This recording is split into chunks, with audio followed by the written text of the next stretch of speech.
When I began this series with Pokemon Pearl, I had no intention of returning to the original Pokemon games. I had some vague idea that I might explore the other Pokemon games on DS, but had no desire to revisit the first generation of Pokemon games. After completing Pokemon Pearl and Pokemon White, I felt like I needed to do my homework.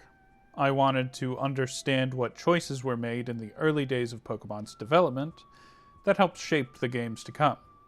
I didn't expect to get much out of this old game. I had originally planned this to be a single video about Blue and Crystal, but Blue really surprised me. I found there to be a lot of interesting things to discuss about its design. I had been feeling a little burnt out after playing through White multiple times, and Blue really reinvigorated my passion for the series. Getting my hands on a copy of Pokemon Blue is easy compared to my previous two ventures. You can find copies of these cartridges for $50 to $70, and they're fairly common at local used game stores. However, I'm fortunate enough to have access to a 2DS with the Virtual Console editions of Pokemon Blue and Pokemon Crystal already downloaded. Booting up Pokemon Blue for the first time was a strange experience. I don't have any deep connection to this game. I was 4 when it originally released in America back in the 90s, and while I did play it, I am reasonably confident that I never made it past the first gym. Still, as the start screen appeared and that iconic music played, I found myself struck by a wave of nostalgia. I eagerly pressed start, and for the first time in 25 years, returned to the Kanto region. But before I begin recounting my time spent hunting the original 151 Pokemon, I want to talk about the people who made this game. Just jumping in real quick to remind everyone to please comment and like the video, and let me know what you think of these games in the comments down below. The first generation of Pokemon released in Japan early in 1996, after spending 6 years in development. Its development had been a rocky one. Game Freak, the studio developing the game, was still new and barely scraping by. They were taking on various side projects in order to stay open and fund the development of Pokemon. The company's leader, Satoshi Tajiri, even spent a considerable amount of his own income funding the games. On top of financial struggles, Game Freak also found themselves dealing with regular hardware issues. At one point, the computer being used to store the game crashed, and for about a week, it seemed that all of their development on Pokemon was completely lost. Fortunately, they were able to recover, and in spite of their difficulties, the team persevered. Pokemon Red and Blue would release in Japan in February of 1996. Junichi Masuda, the game's sound designer, who would go on to direct the series, did an interview with Polygon describing the early success of Pokemon. In the interview, he describes how skeptical people were of the game. The Game Boy was 6 years old at that point. RPGs weren't expected to sell well in general, and the game would need to sell at least 1 million copies before Nintendo would consider selling it overseas. It took some time before the team knew they had a hit on their hands. Masuda describes the team visiting game stores on the day of release, and what they saw made them hopeful that the game would do well. But it wasn't until later that they knew Pokemon was a success. The internet was still new. We didn't have anywhere near the level of access to information that we do now, so news traveled much slower. In that Polygon interview, Masuda makes the situation sound a bit surreal. They started getting payments from Nintendo that proved the game was doing well. Articles began to appear in newspapers talking about this popular new game, Pokemon. According to Masuda, it didn't really sink in until they had made deals for a manga and an anime to be produced. In an interview with Nintendo Online magazine from 2000, Ken Sugimori, the series' art designer, described success only sinking in when he traveled through Europe in 1999. Last year, when I went to Europe, I took a ride on the Eurostar train from Paris to London. At one point, I decided to get up and go get a drink, which they sold in one of the train cars ahead of me. As I walked down there, I came across 2 kids sitting and playing Pokémon on their Game Boys, with the link cable suspended across the aisle. When I went to pass, they politely lifted the cable up for me and I walked right under. At that moment, it hit me how widespread and popular Pokemon was now. I love this little anecdote.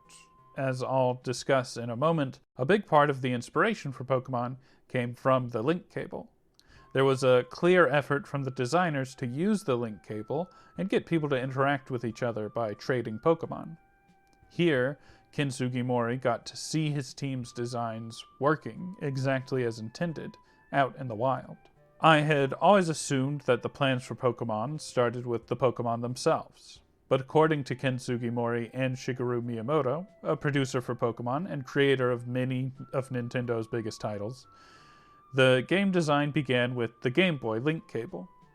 Ken Sugimori mentions that they wanted to make a game focused on using the Game Boy link cable in a new way.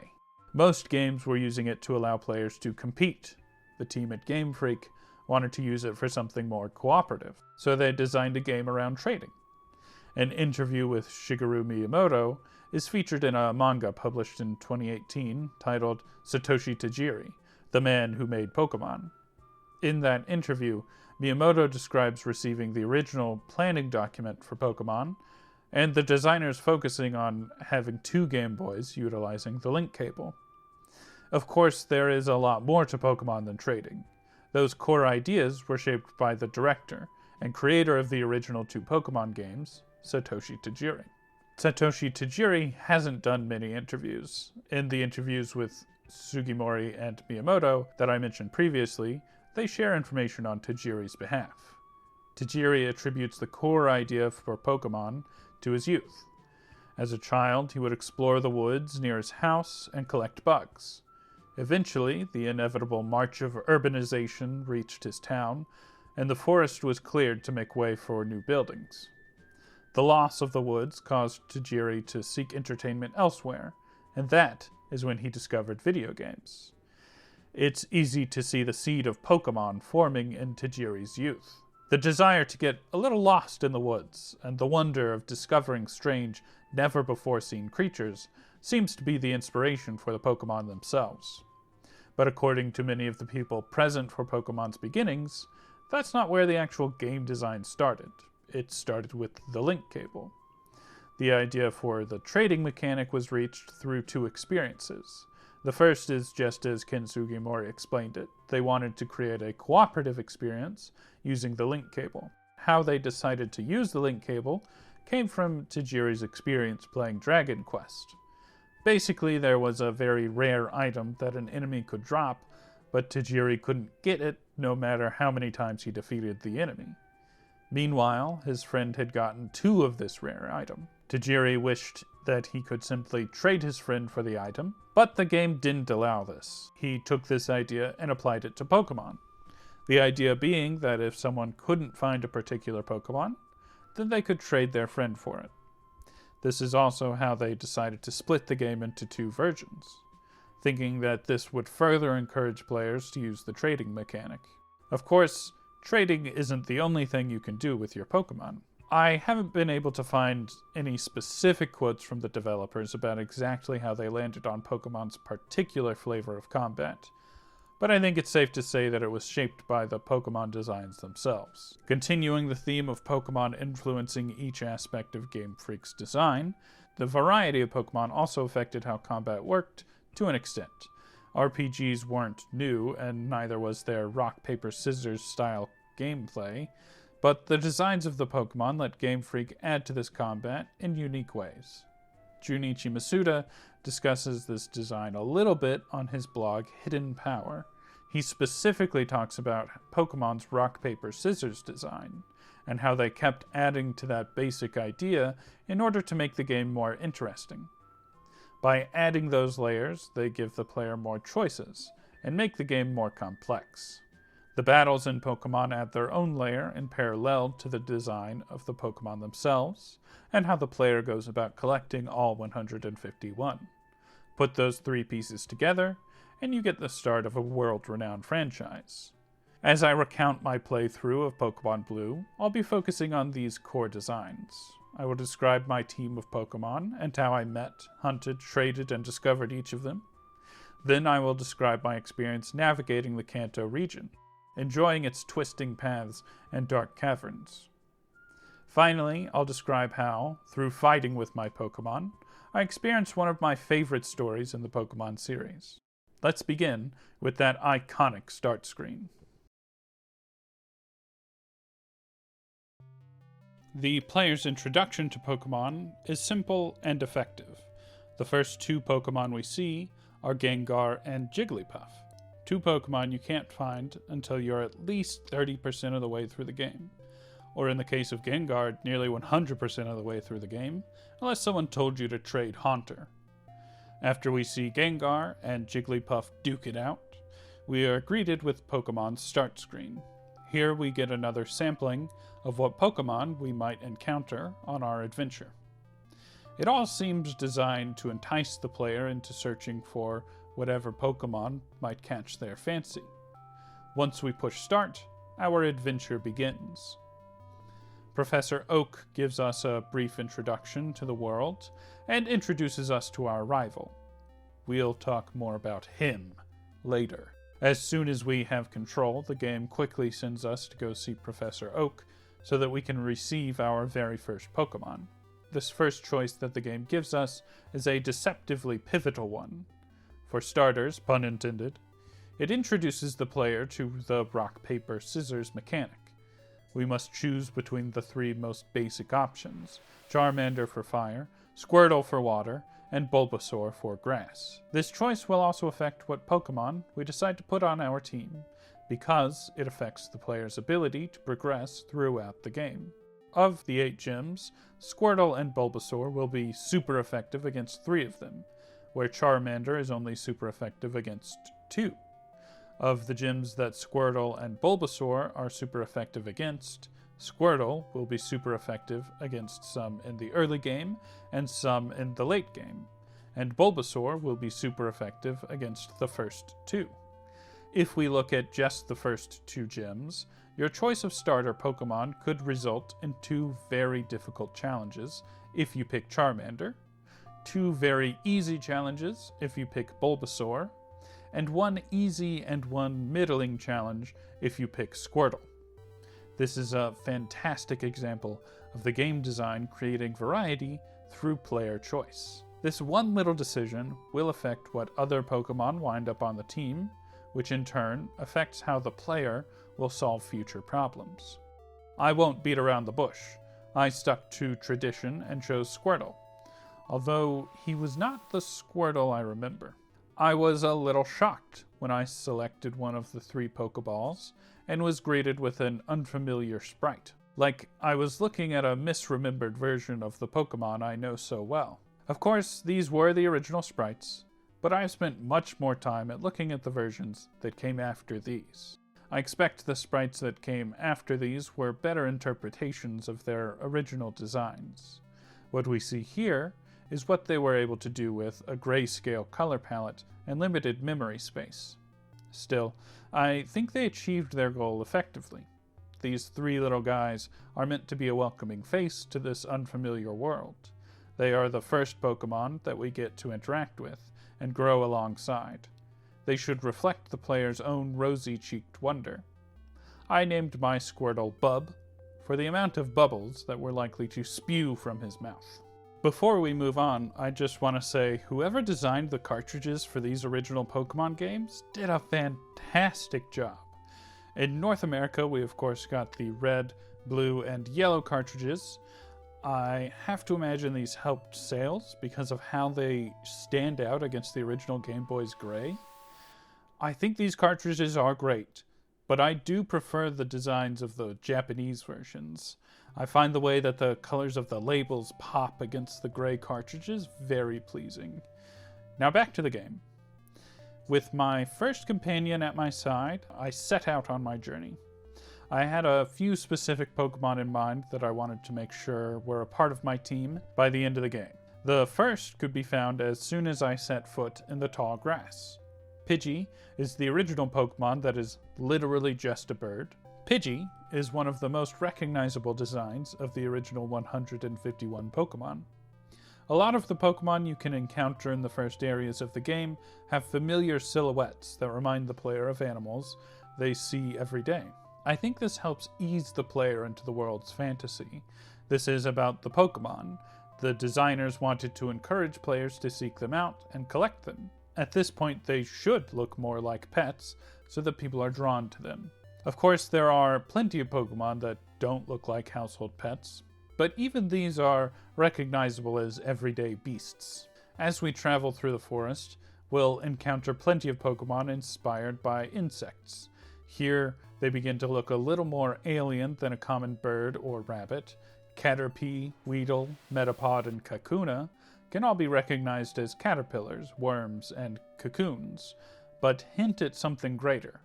These bug Pokémon are fast to evolve, and their final evolutions are some of the first we see used by other trainers. Catching one of these and evolving them gives the player a clue as to what to expect from their other Pokémon. These fast-growing grubs might also lend a powerful helping hand for the early game. Fully evolving a bug Pokémon in time for Misty's Water-type gym can help any players who are at a disadvantage with Charmander. By placing the necessary tools for progression along the player's path, the designers ensured they'd be able to make it to the end of the game. This also helps train the player to be on the lookout for new Pokémon to add to their party as they travel through Kanto. I filled out half my team before I reached the first gym, but did not add a fourth until after the third gym. It wasn't something I planned, I just wasn't encountering many Pokémon that really spoke to me. I came across a patch of tall grass that was only accessible with the HM Cut. I had been hoping to add a Fire-type Pokémon to the party in order to counter my rival's Bulbasaur. I suspected that this particular patch of tall grass might contain some rare Pokémon, based on the fact that you had to have come prepared with the move Cut. My instincts were correct. After encountering a Sandshrew and a Meowth, I was rewarded for my small excursion with a Vulpix. I named them Lucky, because eventually they'll evolve into Ninetales, and 9 is my lucky number.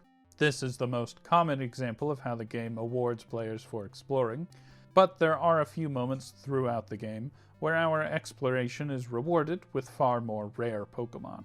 My favorite example of finding Pokémon in hidden corners of the map is how we discover Eevee in Celadon City. At this point, the game has mentioned Eevee by name if you've been talking to random NPCs along your path.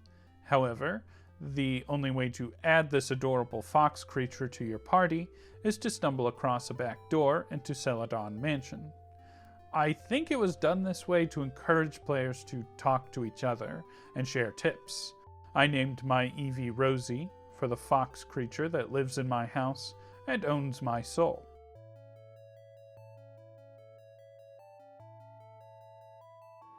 I was patient and thorough, and the game rewarded me with a very powerful and cool Pokémon. Whether it's exploring some distant part of the Kanto region, or simply being patient enough for stubborn Pokémon to let themselves be captured, like Snorlax, the game does everything it can to reward players for immersing themselves in the world. Snorlax was one of the Pokémon I had planned on adding to my party. I knew simply from existing as a Pokémon fan that in order to catch Snorlax, you need the Pokéflute. I didn't know when in the game that happened. I even went and tried to visit Snorlax early. Eventually, I made my way to the top of the Poké Tower to rescue Mr. Fuji, and was rewarded with the Pokéflute. I immediately made my way down to visit Snorlax. I was not as prepared for Snorlax as I thought I was. I did the typical Pokemon capturing routine, whittling Snorlax's health down and paralyzing him. He rested a few times, but I was not deterred. I got his health low and threw a Pokeball. I was astonished to see the text, "You missed the Pokemon." I was baffled. I had no idea this was even possible in the early games. I tried a few times, thinking it was a fluke, but quickly found that I was unable to hit this behemoth of a Pokemon. It turns out, this is just what the game tells you when the odds of catching a Pokemon are so low that the game doesn't even bother pretending it might work. I reloaded my save, picked up some better Pokeballs, and returned to capture Snorlax. Even with more reliable Pokeballs, Snorlax was a challenge to capture. He continuously uses rest to heal himself, resetting the fight completely. Eventually, I did manage to wrestle the sleepy guy into a Pokeball. Snorlax, who I named Nope, was one of the most powerful members of my party. He came out to one-shot enemies again and again, even when they were much higher levels. All of the design in this game is based around the Pokémon, and that is evident from the ways you encounter and capture them. The game is designed to funnel you towards interesting creatures, and if you're willing to meet the game on its level, then you'll have unique experiences compared to your fellow players. The best example of this, for me, comes towards the end of the game. I was heading down to Cinnabar Island to face the Fire Gym, and had to make my way through the Seafoam Isles. To get through this section, I had to complete a puzzle requiring the Strength HM and pushing boulders down these holes in order to build a makeshift dam in the waters down below, allowing me to use surf without being dragged away in the water's strong currents. Once I understood what to do, solving this puzzle was easy. Once I reached the bottom, I could have headed straight for the exit.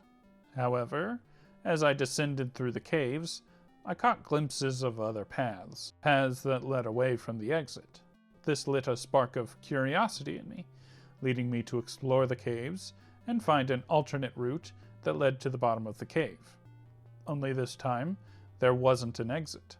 There was an innocuous sprite of a bird. Having played plenty of other Pokémon games, I knew that a lone Pokémon visible in the overworld could only mean one thing. And it blew my mind. I am so used to the legendary Pokémon only being available through the main story. Every game from the 3rd generation forward leads you straight to the legendary Pokémon, yet here in front of me was one of the most iconic legendary Pokémon in all of the series. I didn't know which one it was, I didn't even know if I could catch it, but I knew I had to try. I quickly saved and approached the creature. It turned out to be Articuno, although you might not recognize it from this version of its sprite. It also turned out that I was poorly equipped to capture this majestic beast because I only had Great Balls. So I reloaded my save, went and beat the Fire Gym, and then returned with a bag full of Ultra Balls and a heart full of determination. I love this moment, this organic instance of stumbling onto some mythical secret. This shows the original Pokémon level design at its best. However, it comes with some asterisks. I missed an entire, fairly large section of the map. I did not go to the power station, I did not find the Fly HM, and I did not encounter Zapdos. Some of the fault certainly lays with me for not exploring enough. This wouldn't be that big a deal, but it has one of the most useful HMs in the game, and a legendary Pokémon. On one hand, I love that this game just let me accidentally find a really cool Pokémon. On the other, I see why they streamlined this particular aspect of the game design in order to guide the player to the big moments and allow for exploration in the post-game. I came out of it with a really cool story, so it's hard to be mad.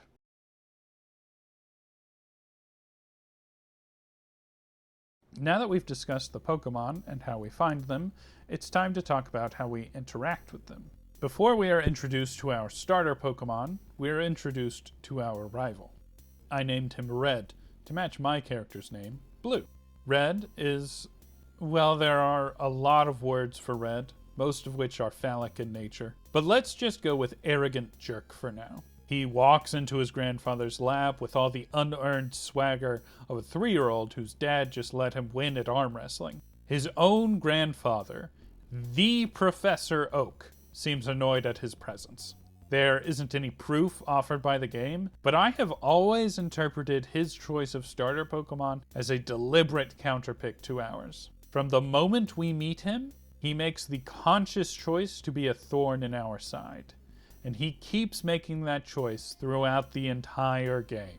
He appears on Route 22 before our first gym battle to try and persuade the player to forget about the gym challenge and not even bother taking on the Elite Four. He does this when the player may not have even caught a single additional Pokemon. We meet him again on Nugget Bridge, north of Cerulean City, where he gloats about all the cool Pokemon he saw at Bill's house. What Red doesn't mention is that he just abandoned Bill while he was in desperate need of help because he accidentally turned himself into a Pokemon. Shortly after we clean up Red's mess at Bill's house, we meet him again on the SSN.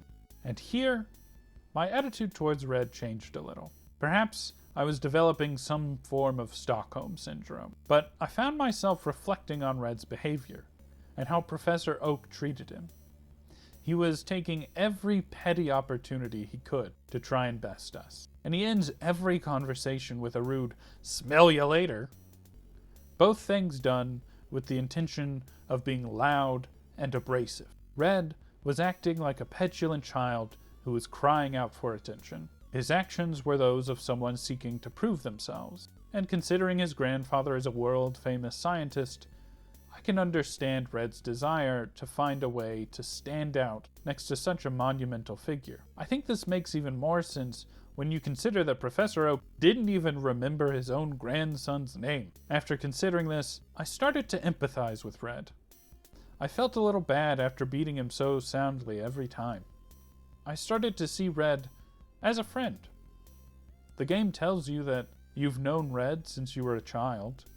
We were raised together in the same small town. Presumably, we hung out all the time as the only two kids in Pallet Town. Maybe "smell you later" is some inscrutable inside joke that the player character and Red share. When we parted ways on the SSN, I started to feel this phrase was a jovial one. I thought, yeah, man, smell you later. He even gave me a helpful hint about where to find the Cut HM. This idea that Red was my buddy stuck with me as I continued on my journey. By the time we reached Lavender Town and squared off once again, I was excited to see him. My brash buddy was here, and we could test each other's skills. I came out victorious once again, but it was closer this time. It was clear we'd both grown as Pokemon trainers. We said "smell you later," not knowing that our next meeting would be a fateful one. I'd caught wind of some Team Rocket shenanigans happening at Silphco. It turned out that the dastardly crew had performed a hostile takeover of the office building, with hopes of taking the Master Ball for their own nefarious uses. I fought my way through floor after floor of Team Rocket dirtbags, freeing frightened office workers as I went. Eventually, I entered a room with my buddy Red waiting. Oh great, I thought when I saw my pal. A friendly face among all these criminals. Surely, my friend Red is here to help save the day. I imagined us fighting side by side and kicking Team Rocket out of town. I approached my old friend and was immediately proven wrong. Red seemed to be completely oblivious to the administrative staff cowering beneath men armed with whips. He challenged me to a fight where he revealed that all of his Pokemon were vastly higher levels than mine. A surprise, because everyone I'd been fighting up to that point had Pokemon in the early 30s. But Red had level 40 Pokemon. I didn't stand a chance. Red wiped the floor with me and cackled as I limped away to heal my team, leaving those poor, innocent Silphco employees to be further tortured by Team Rocket. I vowed never to give Red the benefit of the doubt again. For the rest of my career as a Pokemon trainer, I would make sure that Red learned some humility. With my team's wounds healed, I did the only thing I could do. I went to the gym. I defeated a bunch of black belts and earned myself a Hitmonchan. My team still wasn't strong enough, so I did some more grinding. There's too much grinding in this game. With my team squarely overleveled for the task at hand, I returned to Red and reciprocated the wiping of the floor he so kindly gave me. I let him crawl away, his pride bruised, but I knew the lesson had not yet sunk in. I knew Red would require a few more hard lessons before he learned some humility. We would not meet again until I defeated all 8 gym leaders and began making my way to the Elite Four. By that point in the game, I had a one-of-a-kind giant ice bird Pokemon on my team, capable of firing ice lasers out of its mouth. I also had Bubba, who had achieved his final turtle tank form. I'd been feeding Bubba every item that directly buffs stats that I'd come across, like a neglectful father feeding his favorite child and leaving table scraps for everyone else. So Red did not stand a chance. Still, his ego was not fazed. I knew we would meet one last time at the end of my journey, so I carried on, content that the lesson I had to teach would be understood at our final battle. I marched through the Elite Four with little resistance. I wasn't even over-leveled at this point. This version of Kanto's Elite Four did not stand a chance against my blind determination.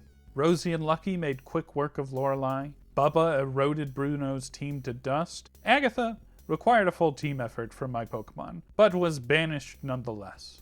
Finally, Articuno proved Lance's team of dragons to be nothing more than myth and legend. Then I arrived at my final challenge. Red stood before me, determined to maintain his title as champion for longer than the measly few hours of in-game time that it took me to get there. I came determined to reduce his bravado to that of a nervous first grader in their first school play. My team made quick work of his. Rosie blasted Pidgeot out of the sky. Nope flattened Alakazam like a pancake. Bubba blew Rhydon and Arcanine away.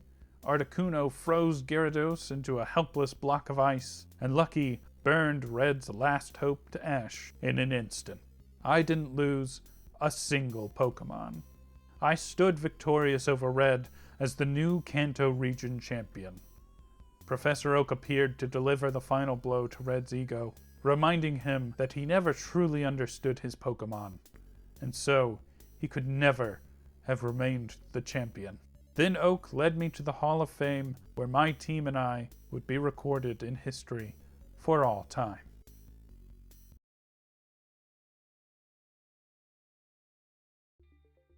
All of this is to say that Red made this game for me.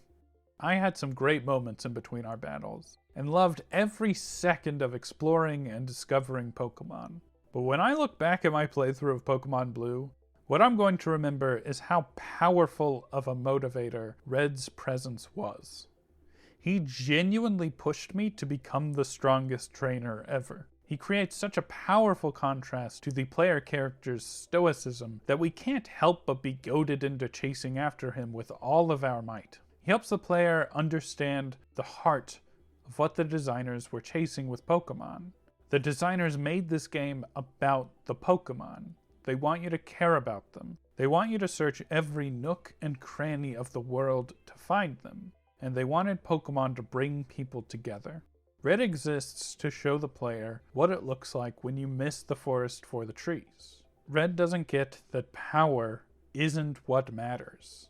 It is genuinely about the friends you make along the way. By seeing his mistakes, we get to experience the world of Pokemon at its best. The first generation of Pokemon games are rough around the edges, to say the least. The original team at Game Freak were pushing the Game Boy to its limits with the amount of game that they managed to fit into a cartridge. They would get to shape these games over the course of going on 30 plus years now, turning these core designs into beloved mechanics that helped steer the gaming industry. Looking at these games now, you can see the artistry and care that went into every pixel of this game, and it has inspired me to look for a little more artistry in my own life. I love pixel art. It is a beautiful art form, and I want to know more about it. So I've started learning how to draw pixel art of my own. I encourage you to do the same with something you are passionate about. Whatever interests you, whatever cool type of media you want to know more about, give it a try. I'll see you next time in the Johto region.